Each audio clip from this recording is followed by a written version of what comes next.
लाई लाई लाई लाई लाई लाई। नमस्कार दोस्तों, स्वागत है राना स्टेज में। कैसे हैं आप लोग? आज बहुत दिनों बाद एक वीडियो बना रहा हूँ बिकॉज मेरा एक फ्रेंड है, उन्होंने मुझे बोला कि आपको ये वीडियो बनाना चाहिए। बहुत जिगरी फ्रेंड है मेरा। उसको मैंने गाड़ी तब उसने ली थी तो उसने मुझसे सजेशन लिया था। सर्विस पे गाड़ी जाती है, कुछ होता है तो मुझसे सजेशन लेता है, तो उसको मेरा सजेशन पसंद है, तो उसने मुझे ये बोला वीडियो बनाने के लिए। तो आज की वीडियो में मैं आपको बताने वाला हूँ एज अ बिगिनर, अगर आप एक नए ड्राइवर हो या आपने नई गाड़ी ली है, पहली बार गाड़ी ली है, तो आपको क्या करना चाहिए, राइट। कैसे आपको डे टू डे लाइफ में गाड़ी चलानी है। सबसे पहले तो आपने अगर गाड़ी ली है तो क्या करना है, ठीक है। तो उनके लिए वीडियो है। अगर एक्सपर्ट लोग भी देखना चाहे तो दे सकते हैं, बिल्कुल उनका स्वागत है। वो कमेंट करके मुझे सजेशन दे सकते हैं। तो चलिए फिर शुरू करते हैं। सबसे पहली बात, जब हम लोग गाड़ी लेते हैं, डिलीवरी लेने जाते हैं, हम लोग बहुत एक्साइटेड होते हैं। हम लोग बहुत सारी चीज़ें मिस कर देते हैं। मैं आपको ये बताने वाला नहीं हूँ कि आप डिलीवरी के टाइम पे क्या करो, लेकिन मैं वो चीज़ बताने वाला हूँ जो सेफ्टी पॉइंट ऑफ व्यू से बहुत इंपॉर्टेंट है उस दिन के लिए, जिस दिन आप गाड़ी लेते हो। सबसे इंपॉर्टेंट क्या है कि देखो, जब वो गाड़ी आपको देते हैं थोड़े बहुत फीचर्स बताते हैं आपको, ठीक है, कि सर ये बटन है, ये बटन है वहाँ, लेकिन हमारा ध्यान नहीं होता है वहाँ पर। तो हम लोगों को उनसे सारे सेफ्टी फीचर पूछने हैं। जैसे हमें उनसे पूछना चाहिए कि भैया ये जो गाड़ी है, अगर मैं इसको हिल पे लेके जाऊँगा, अगर हिल की सिचुएशन है और कहीं लाल बत्ती है तो क्या गाड़ी मेरी पीछे जाएगी, उनसे पूछो। तो वो बोलेंगे नहीं सर, इसमें ये वाला फीचर है, अगर आप बस गाड़ी को ऐसे लगा देंगे वैसे लगा देंगे तो गाड़ी जो है पीछे नहीं जाएगी। तो ये सब चीज़ें पूछने वाली है आपसे। और आप उनसे पूछ सकते हो कि भैया गाड़ी का जो टूल किट है वो मुझे दिखाओ। उनसे टूल किट खुलवा के देखो, उनसे पूछो कि इससे क्या होता है, इससे क्या होता है। हाँ, वो प्रैक्टिकल करके नहीं दिखाएंगे, लेकिन आपको एटलीस्ट ये तो समझ में आएगा कि मेरी गाड़ी में जो टूल किट है उससे क्या यूसेज है, ठीक है। उसके बाद आप उनसे पूछो कि भैया मुझे ये स्टेपनी खोलनी है तो मुझे कौन बताएगा, मुझे आप मेरी गाड़ी की स्टेपनी खोलना सिखाओ। आप उनसे पूछो ये बात, क्योंकि स्टेपनी खोलना, चेंज करना कहीं पर भी आपके लिए इमरजेंसी हो सकती है, वो आपको आना चाहिए। एज अ ड्राइवर, चाहे आप फीमेल हो चाहे मेल हो, ये आपकी जिम्मेदारी है कि आपको ये पता होना चाहिए कि गाड़ी की स्टेपनी कैसे खुलेगी और टायर कैसे चेंज होगा। मैं मान सकता हूँ कि आप सिटी में हो तो आप ये मुश्किल है आपके लिए करना, लेकिन हाँ, अगर आप ऐसी जगह फंस गए जहाँ पर आप अकेले हो और आपकी कोई मदद नहीं है और आपका ऑप्शन सबसे फास्टेस्ट और सेफेस्ट ऑप्शन वही है कि आप स्टेपनी खोलो और खुद लगाओ, तो फिर उस केस में आपको पता होना चाहिए, राइट। तो ये भी इंपॉर्टेंट है, उनसे पूछ लो आपकी कैसे खुलती है। मतलब आपको नट तक का एक्सेस आ जाना चाहिए कि मेरी स्टेपनी के ऊपर कवर है, ये हटेगा, फिर स्टेपनी का ये आएगा, ये नट हो जाएगा। 5 नट आपको दिख रहे होंगे आपकी गाड़ी में लगे हुए, जो टायर पंचर हुआ है उसको खोलना आपको आना चाहिए, राइट। तो ये एक बहुत इंपॉर्टेंट चीज़ है जो डिलीवरी के दिन आपको करना चाहिए। सेफ्टी के बारे में, आपकी गाड़ी के बारे में पता होना चाहिए आपको। चलिए फिर आगे बढ़ते हैं। और क्या पॉइंट्स होने चाहिए। देखो, अब जब आप नई गाड़ी लेके आते हो उसमें बहुत सारे बटन दिखते हैं आपको, ठीक है। जैसे मैं आपको स्टीयरिंग का बटन दिखाता हूँ। मेरी जो है थार रॉक्स है, AX5L है ये वेरिएंट। तो आजकल गाड़ियों में ना बहुत फीचर आने लग गए, बहुत सारे बटन आने लग गए। पहले बहुत सिंपल था यार कि गाड़ी का घुमा के शीशे खोल लो, ऐसे करके गेट खोल लो। स्टीयरिंग पे कोई बटन नहीं होता था, यहाँ वाइपर का होता था, यहाँ पर आपका साफ करने के लिए होता था, इंडिकेटर का होता था, राइट। लेकिन अब जैसे देखो, मेरी गाड़ी में बहुत सारे बटन है, ये बटन्स, इन सब बटन के बारे में आपको जानना चाहिए। अगर आपके सर्विस सेंटर या आपका शोरूम जहाँ से आपने गाड़ी ली है वो आपको नहीं बता पा रहे हैं बटन के बारे में, तो फिर आपकी ये जिम्मेदारी है कि गाड़ी लेने के बाद, मैं मानता हूँ कि 1-2 दिन आप बहुत एक्साइटेड रहेंगे गाड़ी को लेके कि भाई गाड़ी आई है, 2 दिन 3 दिन आदमी ऐसे ही रहता है। लेकिन मैं उसके बाद कहूँगा आपसे कि ना, आप गाड़ी लो, अपनी पार्किंग में जो लगी हुई है उसमें जाके हर एक दिन आधा घंटे से लेके आधा घंटा कम से कम अपनी गाड़ी के साथ निकालो।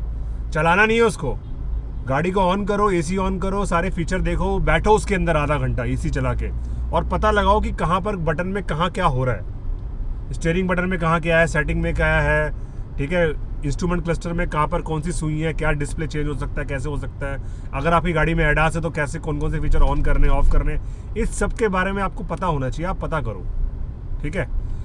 मैं पहले आपको बता चुका हूँ कि गाड़ी का टायर स्टेपनी, उसके अलावा आपको ना गाड़ी में कितना प्रेशर मेंटेन करना है, आपके टायरों में कितनी हवा है, वो भी आपको पता होना चाहिए। तो गाड़ी लेने के बाद आपको ये करना है, डेली आपको आधा घंटा लगाना है, कम से कम 3-4 दिन आप लगाओगे ना, तो आपको ये सारे बटन्स के बारे में पता चल जाएगा। आप अपनी गाड़ी के बारे में सब कुछ जान जाओगे। तो भैया आगे बढ़ते हैं डिस्कशन में कि आगे क्या होना चाहिए। देखो, आप नए ड्राइवर हो या चाहे आप डेली ड्राइविंग करते हो, चाहे आप पिछले 15-20 साल से गाड़ी चलाते हो, आपको ये बात इंपॉर्टेंट समझनी चाहिए कि आप तब सुबह गाड़ी चलाओ तो सीधा गाड़ी के अंदर ना बैठो, उससे पहले एटलीस्ट एक बार अपनी गाड़ी का वॉक ऑफ इट ले लो। अपने गाड़ी में राइट साइड से स्टार्ट करो, टायर देखना, सामने आओ, अपनी गाड़ी की लाइटें देखो, अगर आप अंधेरे में ड्राइव करने वाले तो आपको फ़ायदा होगा। उसके बाद इस तरफ आओ, अपने इधर वाला टायर देखो, पीछे वाला टायर देखो, स्टेपनी देखो, अगर बाहर लगी हुई, जैसे मेरी गाड़ी में बाहर लगी है तो मैं उसको देखता हूँ, फिर साइड में देखो। इससे आपको ये पता चल जाएगा कि अगर किसी गाड़ी में, किसी टायर में आपकी हवा कम है तो वो आपको भरानी है, राइट। अगर आप बिना देखे चढ़ जाओगे, किसी टायर में हवा कम है, पंचर हो गया, हवा निकल रही है, तो फिर आपको ड्राइव करते हुए गाड़ी एकदम से डर होगी और आपका जो टायर है वो फट जाएगा। या कम स्पीड हो, तेज स्पीड हो, अगर कम में हुआ तो ठीक है, तेज में हुआ तो भगवान न करे आपके साथ एक्सीडेंट हो सकता है बड़ा वाला, टायर फट जाएगा, नुकसान हो जाएगा, क्या फ़ायदा। इसलिए आप उसको देखो। चलिए फिर आगे की पॉइंट की तरफ चलते हैं। अगर आप नए ड्राइवर हो या पुराने ड्राइवर हो, उससे मतलब नहीं है। आप जब भी गाड़ी में बैठोगे सीट बेल्ट लगाओगे। सीट बेल्ट लगाने के बाद आपको अपने जो ये एक्सटर्नल आपके ORVMs होते हैं, आउटसाइड व्यू रियर मिरर्स, इनको एडजस्ट करना है आपकी सीट हाइट की, सीट की पोजीशन के हिसाब से। आपको ये मेक श्योर करना है कि आप इन शीशों में पीछे का देख पा रहे हो, बीच वाले शीशे में भी पीछे का देख पा रहे हो। क्यों करना है? क्योंकि ये हमारी 3 एक्स्ट्रा आंखें हैं। भगवान ने हमें 2 आंखें दी है, गाड़ी में बैठने के बाद हमारी 5 आंखें हो जाती है, तो ये 3 आंखें बहुत जरूरी है रोड पे, ठीक है। अब मैं तो हर ड्राइवर से रिक्वेस्ट करता हूँ कि आप सारे ट्रैफिक रूल फॉलो करो।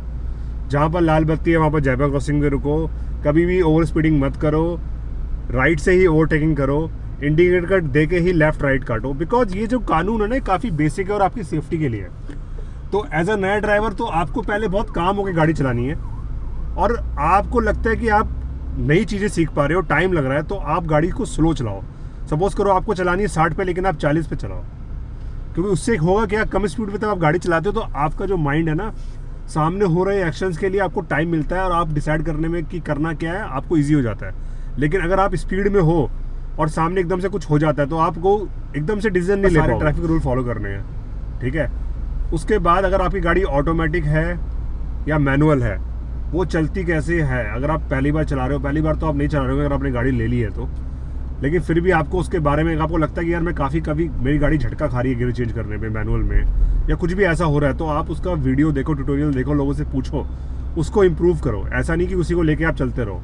हर दिन कुछ नया सीखो और आप ट्राई करो कि आप एक अच्छे ड्राइवर बनो। बाकी जो लोग करते हैं उनको फॉलो करके आप गंदी चीज़ें मत सीखो।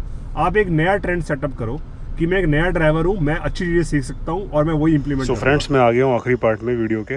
अब इसमें क्या है, मैं आपको ये बोलना चाहूँगा कि सजेस्ट करना चाहूँगा कि जो ओनर मैनुअल है और ऐसे कोई भी पैम्पलेट अगर आपकी गाड़ी के साथ आते हैं, जैसे मेरे साथ आए हैं, तो आप उनको पढ़ो। इसमें बहुत सारे इंस्ट्रक्शन है। जैसे मुझे क्या पता चला, आज ही मैंने इसमें एक इंस्ट्रक्शन पढ़ी आपको ये वीडियो बनाते हुए देखने के लिए, कि मेरी गाड़ी में जैक भी है। मैंने अभी 9-11 महीने हो गए, मुझे पता ही नहीं जैक का है।